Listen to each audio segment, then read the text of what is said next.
भैया आडी भैया करके उसने कमरे में आ जाना है। उसने नहीं देखना आजी भैया कपड़े चेंज कर रहे हैं, उन्होंने शर्ट नहीं पहनी हुई या उन्होंने पैंट नहीं पहनी हुई या वो अंदर टॉयलेट के अंदर बैठे हैं। उसने अगर मतलब अभिषेक अगर टॉयलेट के अंदर भी है ना तो वो वहाँ से भी नॉक कर गए, भैया मैं क्या बोल रहा था। Hi guys, this side Pankaj Bhatia and you are watching me on your YouTube channel called Wandering Souls. दोस्तों, as you are already aware that this is part 30 of my YHM journey. Statutory warning, before you watch this part, please watch the early 29 parts because I do not want you to miss on any links. Then you come here and watch this part number 30. Right? So without wasting any time, let's get into the vlog. एक minute sorry मैं आपका introduction कराना ही भूल गया। दोस्तों ये है हमारी उबले अंडे की मम्मी जी। मम्मी जी नमस्ते। नमस्ते बेटा। मम्मी जी आप अपने कैरेक्टर के बारे में कुछ बताइए, उबले अंडे के बारे में। भाई कैरेक्टर के बारे में क्या है, नितिन मेरे पास आया, उसने मुझे बोला मम्मी जी शूटिंग करनी है आपके साथ। मैंने कहा भाई देख घर के अंदर ही काम इतना होता है, मैं शूटिंग वूटिंग का काम तो कर नहीं पाऊँगी। हाँ तो उसने मुझे बोला नहीं आप जो घर के अंदर काम करते हो आप वही करते रहना, हम लोग साथ साथ शूटिंग करते रहेंगे। और देखिए जहाँ तक मेरे कैरेक्टर का सवाल है तो मैं वैसी मम्मी हूँ जैसी मम्मी आपके घर में होती है। हाँ काम करती रहती है, बच्चों का ख्याल रखती है, बिल्कुल वैसी मम्मी हूँ, कोई फ़र्क थोड़ा ही है जी। तो आप तो ऑलरेडी शूटिंग कर रही हैं, आपको कितना मज़ा आ रहा है? ठीक बेटा, जहाँ तक मज़े का सवाल है ना, मुझे तो मज़ा आता है घर के काम करने में, और मेरे बच्चे खुश रहें, अच्छे से कमाएँ खाएँ पिएँ, मुझे तो उन्हीं सब चीज़ों में मज़ा आता है। और क्या एक्साइटिंग है इसके बारे में? बस बेटा अब और सवाल नहीं, मेरे अंदर दाल जल जाएगी। हाँ वैसे नेहा तो खड़ी है अंदर, पर फिर भी तुझे पता है ना आजकल की बहू हैं, देखना तो जाके मुझे ही पड़ेगा ना। ठीक है चाय पी ले फटाफट। ठीक है नहीं मुझे चाय नहीं पीनी। तो नाली में फेंक दे। ठीक है पी ले। अच्छी बनी है जी, बहुत ही अच्छा बच्चा। आशीर्वाद। Hey guys welcome back to part 30 of my YHM journey. दोस्तों जैसा कि आप लोगों को पता है कि ये लीप के एपिसोड्स चल रहे हैं, लीप में कौन कौन से आर्टिस्ट की एंट्री हुई थी, अभी मैं उन सब को कवर कर रहा हूँ। लास्ट एपिसोड में एक्चुअली मैंने श्रवू का भी कवर किया था, आदि और श्रवू का दोनों का इकट्ठा कवर किया था, लेकिन मैं श्रवू के बारे में उतना ज़्यादा बता नहीं पाया क्योंकि श्रवू जिस हिसाब से था, जो छोटा हमारा श्रवू था और बड़े हमारे श्रवू की पर्सनालिटी में ज़मीन आसमान का फ़र्क था। तो वो फ़र्क क्यों था वो एक्सप्लेन करने के लिए मैंने रिकॉर्ड किया था, लेकिन मैं उसको आदि वाले व्लॉग में इसलिए नहीं डाल पाया क्योंकि मैं अगर उसको आदि वाले व्लॉग में डालता तो वो व्लॉग की जो लेंथ है वो 20 मिनट के बजाय ऑलमोस्ट लाइक 30 से 35 मिनट की हो जाती, क्योंकि श्रवू की जो पर्सनैलिटी में चेंज था वो क्यों था उसके पीछे there're a lot of reasons, there was a logic, there was a story behind it, and though you have already seen that story, but मुझे ऐसा लगा कि भैया आप लोगों को पूरी चीज़, ये एक्चुअली मैंने भी पानी पिया तो ये उसका थोड़ा सा मार्क आ गया, तो मुझे ऐसा लगा कि प्लीज़ एक्सक्यूज़ दिस।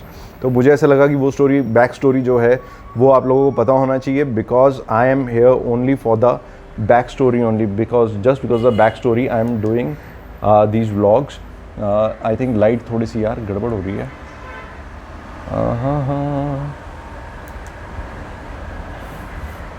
ओके हाँ, तो वो जो बैक स्टोरी है वो आप लोगों को बताना बहुत ज़्यादा ज़रूरी थी कि तो वो बैक स्टोरी थी ये।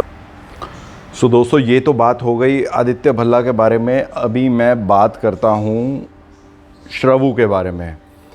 हाँ श्रवू के बारे में बात करेंगे और साथ में मैं आप लोगों को बताऊँगा कि जब लीप हुआ था तो उस समय मेरी मूंछें कहाँ गायब हो गई थी, क्योंकि आप लोग अभी आप लोग शो देख रहे हैं ये है मोहब्बत है, तो आपको जब लीप आने वाला होगा तो you will come to know about it.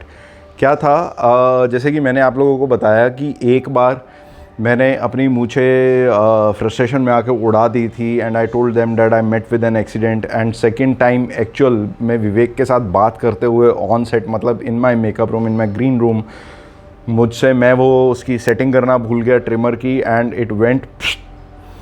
तो अभी क्या हुआ फिर उसके बाद फिर से मैंने मूंछें रखी, एंड वो मूंछें मैंने चलाई एंड ऊपर क्रिएटिव हेड्स जो थे और क्रिएटिव डायरेक्टर था हमारा जो संदीप, और क्रिएटिव हेड्स थे और जो चैनल तक थे, चैनल की जो टीम थी, उन लोगों को पता लग गया था कि Bala is not actually very happy with the moustache, so we need to get him out of the मॉस्टैच।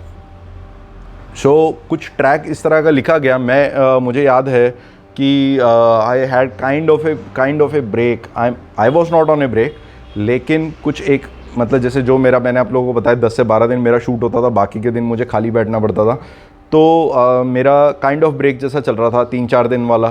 तो 3-4 दिन शूट नहीं थी मेरी, and I was at Carter Road with my family. तो मुझे श्रद्धा का कॉल आया। तो श्रद्धा ने मुझे पूछा कि ऊपर उन लोगों को जवाब चाहिए कि भाई अगर आपको मूछें उड़ानी पड़ी तो आप उड़ा लोगे रोल के लिए। एंड उस समय I was in this thought कि मूछें उड़ाकर शायद मेरा जो एड्स का स्कोर है वो थोड़ा सा बेटर हो जाए। And I wanted to do TV commercials because I already did almost like 60 to 65 TV commercials old before joining Sabki Laadli Bebo back in 2009। तो 2004 से लेकर 2009 के बीच में 60 से 65 टीवी कमर्शियल मैं ऑलरेडी कर चुका था, और अच्छे कमर्शियल्स मैं कर चुका था। So I always wanted to get back into that particular phase जहाँ पर मैं टीवी कमर्शियल्स करूँ, ताकि जो मुझे क्रिएटिव सेटिस्फैक्शन भी मिल सके थोड़ी सी, कि इधर YHM भी है, आप टीवी सीरियल भी कर रहे हैं, एंड अलॉन्ग विद दैट आप टीवी सीरियल के ब्रेक में अपने एड्स में भी दिख रहे हैं, और आपको क्रिएटिव सेटिस्फैक्शन भी बनी हुई है। और आपका एक जो सीरियल की एक्टिंग और एड्स की एक्टिंग में यार थोड़ा बहुत ना फ़र्क रहता है। आपको एड्स में सब कुछ बहुत जल्दी जल्दी करना पड़ता है, और टीवी सीरियल की एक्टिंग में आपको थोड़ी सी चीज़ें एलेबोरेट करके चलनी पड़ती हैं। मतलब बहुत ज़्यादा भी फैलाकर भी नहीं, लेकिन थोड़ा सा आपको फैलाकर करनी पड़ती हैं as compared to the ad. So I wanted to get in to that genre also. So मुझे पूछा गया कि आप मूछें उड़ा दोगे? मैंने कहा हाँ उड़ा दूंगा, खुशी खुशी उड़ा दूंगा।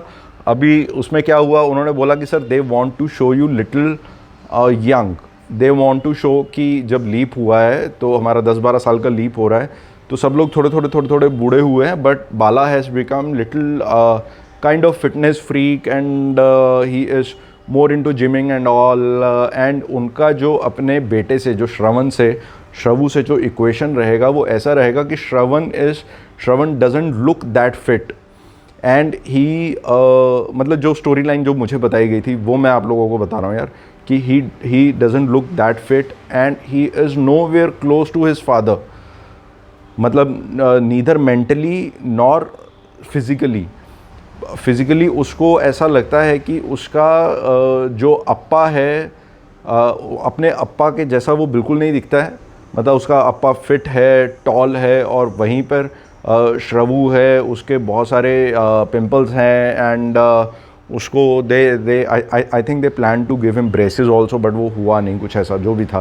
तो उसको पिंपल्स हैं, वो थोड़ा सा फैटी बच्चा है, and he is not that smart like his appa, and so that's the reason why he is a laughing stock between his friends. तो सब लोग उसका मजाक उड़ाते हैं कि तू अप्पा जैसा नहीं दिखता, अपने तेरे अप्पा तो इतने ठीक ठाक दिखते हैं। एंड अभी मैं खुद बता रहा हूँ, तो मैं अभी हैंडसम वर्ड कैसे बोलूँ, अभी खुद ही समझ जाओ आप कि मैं बोल रहा हूँ कि मुझे सामने से बोला गया था कि अप्पा इतने हैंडसम दिखते हैं, तो तू ऐसा क्यों दिखता है। तो इस तरह की चीज़ थी। तो जब मैं सेट पे गया तो मैं आप लोगों को बताऊँ, तो लीप से पहले फिर मैंने जॉगिंग वॉगिंग शुरू कर दी। तो जितना मेरा एक्स्ट्रा वेट था वो मैंने लूज़ किया, and I started looking much more younger 5 years। तो रमन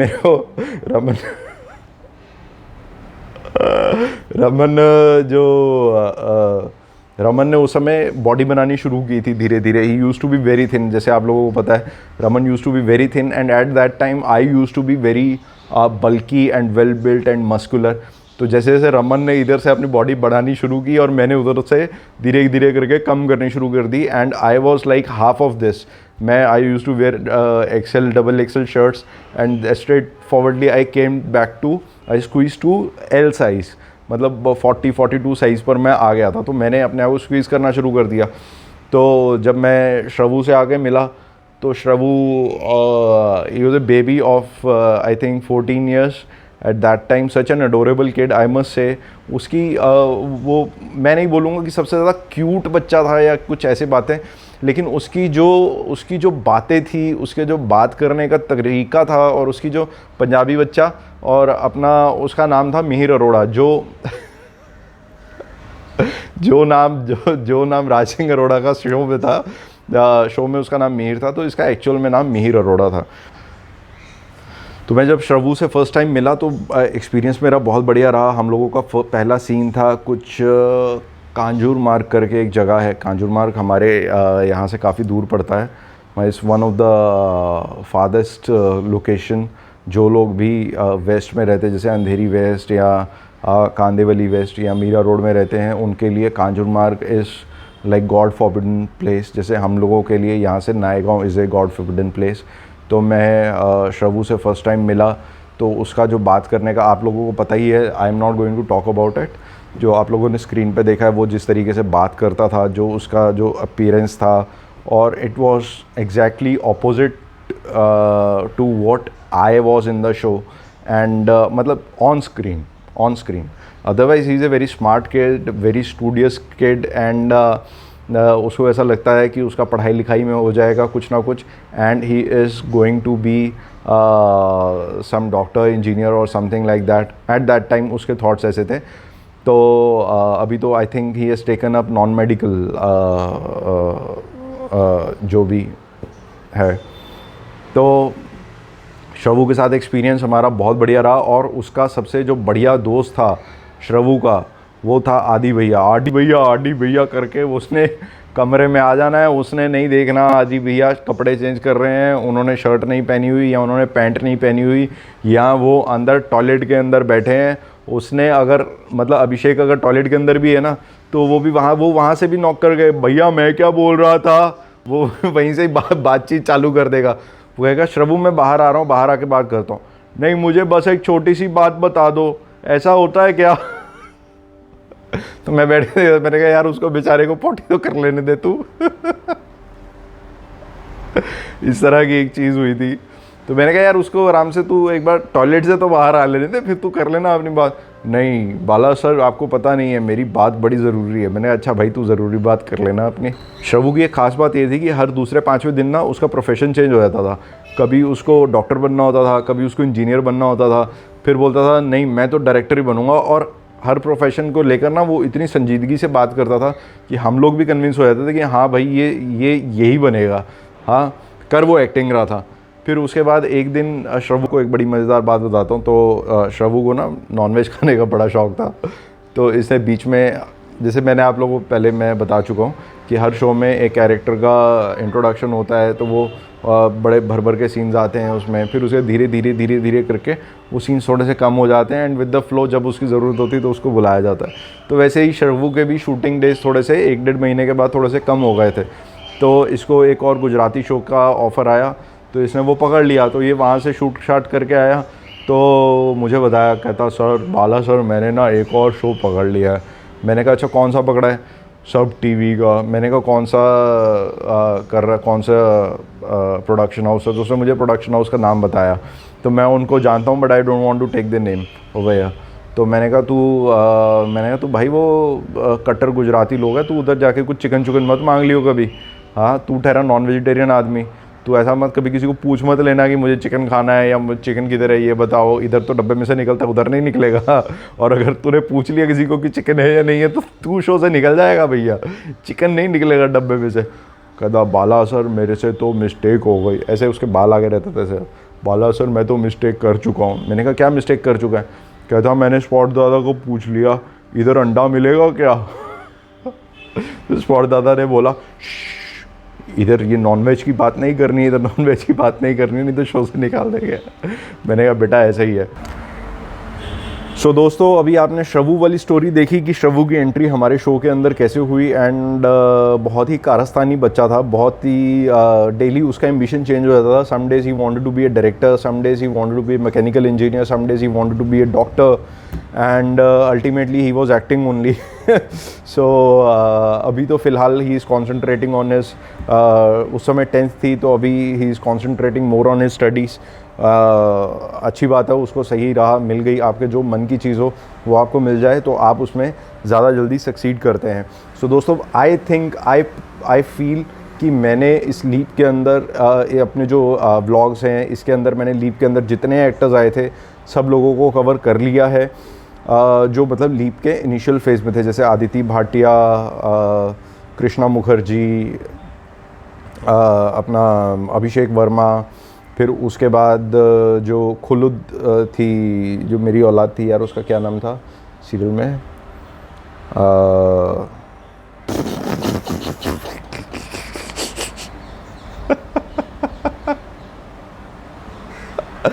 आई एम सॉरी यार, मैं उसका सीरियल का नाम भूल गया हूँ, क्या रितिशा नहीं, खैर वो जो भी नाम था वो आप मुझे कमेंट करके बता ही दोगे, आई am very sure about it. और सिमी की बेटी का रह गया शायद, she was another cute little girl on the set of YHM, she is a very good actor and उसको जो भी चीज़ बताओ एक बार में वो करती थी। एंड सबसे बड़ी बात यार, मैं खासकर रूहानिका को देखकर और इस लड़की को देखकर जो सिमी की बेटी प्ले कर रही थी एल्डर वन, तो मैं दोनों को देखकर ये हैरान था कि मतलब मैंने मोस्टली जो बच्चे देखे हैं जो हमारी फील्ड से होते हैं, वो मैंने ऐसे बच्चे देखे हैं यार कि बहुत ही ज़्यादा मुँहफट होते हैं बच्चे, माँ बाप की एक चीज़ नहीं सुनते। लेकिन ये दोनों बच्चियाँ मैंने ऐसे देखी थी, एक Ruhanika Dhawan and this other girl जिसका मैं नाम यार एक्चुअली मुझे याद नहीं है, I am very sorry for that. तो ये दोनों पेरेंट्स के बहुत कहने पे थी एंड बहुत ही सहज और बहुत ही संभले हुए बच्चे थे दोनों के दोनों। And I am very sure that they are going to grow up into very good actors and very good human beings. ठीक है, चलो अभी बढ़ते हैं इससे आगे। जैसे कि मैंने आप लोगों को बताया कि यार I was continuously giving auditions during the course of YHM, क्योंकि मेरे को उतना ज़्यादा YHM में एक्टिंग करने के लिए मिलता नहीं था, तो मेरी कोशिश ये होती थी कि यार मैं बाहर जाके मैं एड्स के ऑडिशंस देता रहूँ। मैं हालांकि मैं अपने ग्रीन रूम से रिकॉर्ड करके भेजता था। कभी हमारा स्पॉट होता था धर्म, तो धर्म पाजी कभी कैमरा पकड़ लेते थे, कभी ये मौका मैं अभिषेक को देता था, मैंने भाई तू कैमरा पकड़ ले ज़रा, मेरे को एक ऑडिशन करना। और अभिषेक के भी ऑडिशंस मैंने काफ़ी रिकॉर्ड किए हैं ऐसे। तो जो है ये, तो मैं ऐसे ऑडिशंस वगैरह देता रहता था। तो one fine day an audition came to me for show called Devanshi and उसमें मैंने, खुजली हो रही है यार एक सेकेंड, तो वो मैंने ऑडिशन दिया and I got short listed for it. ये दिव्यांका की शादी से पहले की बात है। I think Divyanka got married on 8th June, right? हाँ, 8th जून को she got married and I got short listed for this commercial almost like around 25th May types, जो ये था कमर्शियल बोल रहा हूँ, सॉरी, ये ऑडिशन था जो शो का देवांशी। अरे रिंग बहुत आ रहा है चश्मे पे, चश्मा निकाल देता हूँ मैं। हाँ, तो I got short listed for this commercial almost on 25th May and all. तो फिर उसके लिए मैंने अभी हाँ नहीं बोली थी। खैर बेगर्स आर नॉट चूजर्स वाली बात हो जाती है हमारे केस में, क्योंकि काम तो वैसे ही नहीं था, YHM में भी खड़े ही थे। तो मेरे को ये था यार कि कोई अगर और अच्छा शो मिल जाए जिसमें कुछ एक्टिंग करने को मिले, कुछ परफॉर्म करने को मिले, तो बात समझ में आए। तो उसके बाद आई वॉज शॉर्ट लिस्टेड, तो कोई उसकी खोज खबर नहीं थी। फिर उसके बाद दिव्यांका की शादी हुई, 8 तारीख की शादी थी and I was told by Vivek कि आप भोपाल वाला तो इवेंट कर ही रहे हो अटेंड, तो आपको चंडीगढ़ में जो हम लोग जो रिसेप्शन दे रहे हैं आपको वहाँ पर भी आना ही आना है। And he was forcing me also because we both belong to the same town and मुझे एक लालच ये हो गया यार, मैंने कहा चलो ठीक है, चंडीगढ़ में अपना घर भी है तो मैं अपने पेरेंट्स को भी मिल लूँगा and along with that I will attend vivax function also. Somehow I couldn't attend the function because I got back pain at that time. लेकिन जब मैं आप लोगों को बैक स्टोरी इसलिए बता रहा हूँ because I took a good leave of almost like 7 to 10 days from YHM, अभी तक की सबसे लंबी छुट्टी मेरी। हालांकि मैंने छुट्टी कभी ली नहीं है ऐसा, जब हम लोगों को ब्रेक्स मिलते थे तो हम लोग जाते थे, तो शूटिंग छोड़कर मैं उस समय गया था। मतलब I had properly taken leave from YHM। और क्या होता है यार, छुट्टी लेना ना, किसी भी चलते हुए शो में छुट्टी लेना बहुत ज़्यादा रिस्की हो जाता है, खासकर जो कैरेक्टर आर्टिस्ट होता है उसके लिए। देखो, आप में से जो लोग ये व्लॉग्स देख रहे हैं, हो सकता है इसमें से आगे जाके कोई एक्टर बने, तो उसके लिए ये काम की इन्फॉर्मेशन है। क्या होता है कि जब अगर आप मेन लीड हो, ठीक है ना, तो अगर आप मेन लीड हो किसी शो के अंदर, तो लोग आपका रास्ता देखेंगे, आपको मतलब छुट्टी ली आपने, then they'll wait for you कि as soon as you come back they'll start working with you. लेकिन कैरेक्टर्स में ये दिक्कत हो जाती है कि जब आप कोई कैरेक्टर रोल कर रहे हो तो उसमें एक प्रॉब्लम पॉइंट ये हो जाता है कि आपने जैसे छुट्टी ले ली, अभी कोई फॉर